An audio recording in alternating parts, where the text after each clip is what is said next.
Hey again, all you cool cats and kittens out there.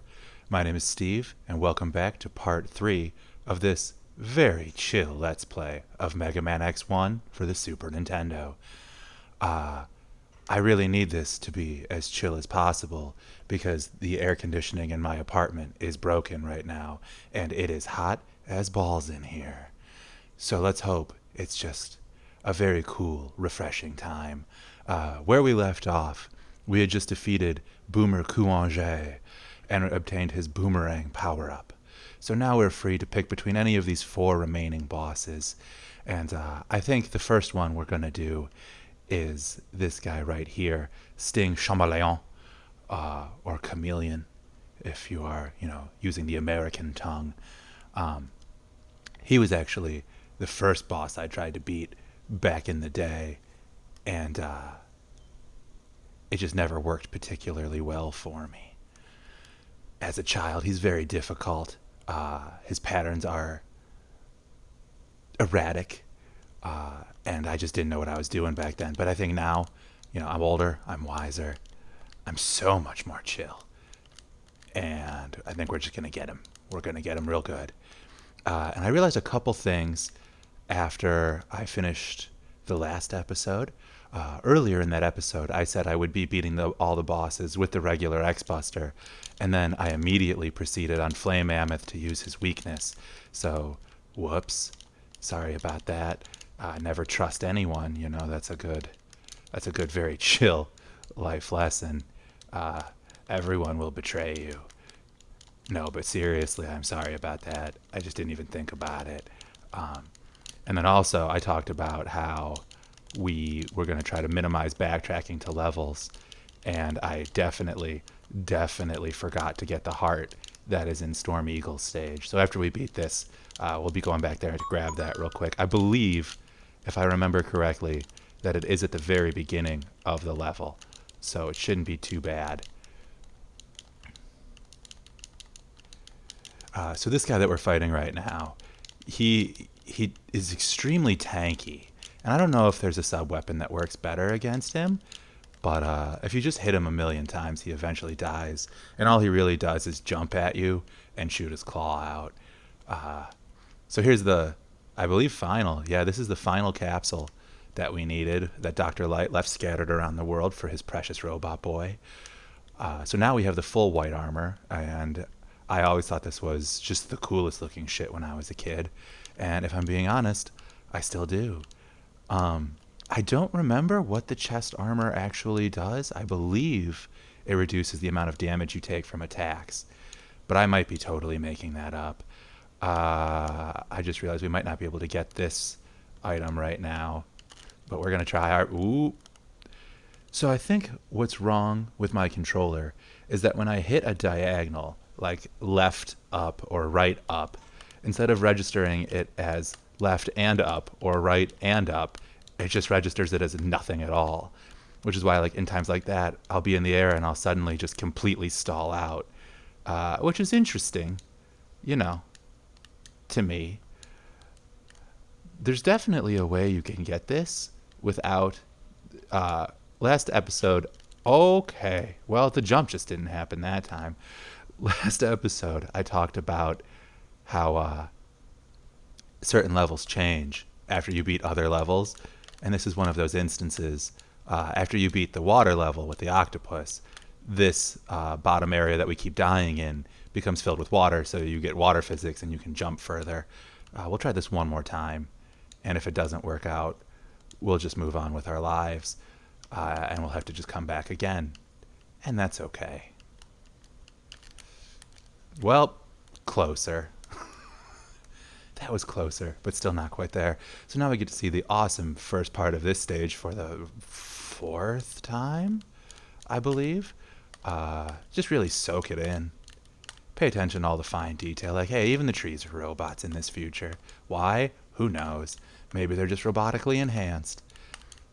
Oh, the head upgrade that I was sort of disparaging about in the last episode does have some fringe uses outside of breaking the blocks that we saw below there where we kept dying, and in the last part of this series. It also, those blocks that were falling on our head, if they landed directly on your head, they break and they don't damage you, which is pretty nice. Anyway, we're almost through the level, despite all my blundering, all my horrific blundering. Whoa, that's a lot of frame lag right there for a did not do good lag reduction. Had way too many sprites on the screen. I'm taking this guy's robot to go 10 feet with it. All right, so here we are at Sting Chameleon. We are now missing 2 upgrades in stages that we've been to that we'll have to backtrack for. But that's okay. You know, sometimes it's nice to revisit old friends. Maybe the people we haven't kept in the best contact with, like Sting Chameleon. It got really awkward with him after we, murdered him. So this guy has a few abilities. He has that one you just saw where he hangs from his tongue and makes a bunch of spikes fall from the ceiling.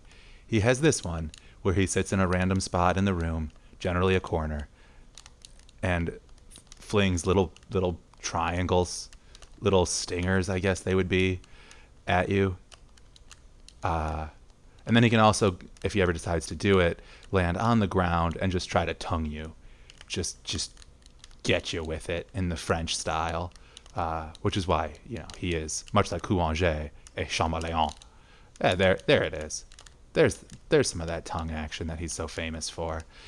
These spikes, to my knowledge, fall completely randomly. So, I do my best to dodge them, but if I don't, I think they only do like 1 pellet of health per hit. So it's really not that big of a deal. And he's actually weak to Boomer Kuanger's weapon that we got in the last part.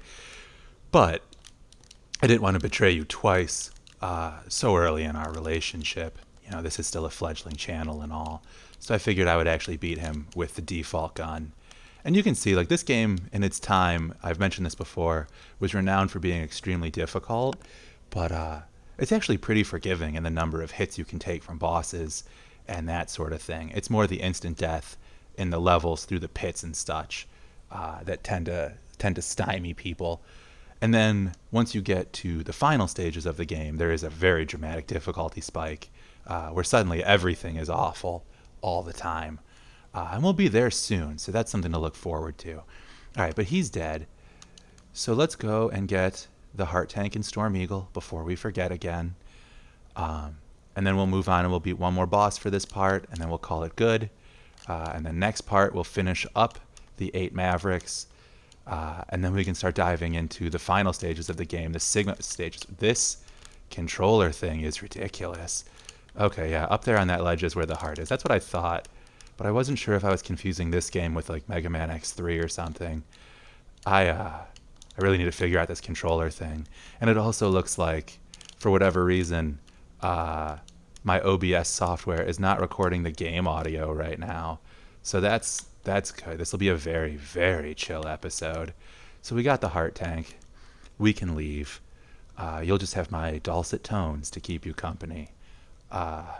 If you want, I can make the Mega Man sound effects as he does things and try to do my best renditions of the music while maintaining this very cool level volume. This music is kind of like a very 90s guitar riff. That's what I want you to imagine right now. Very Guns N' Roses.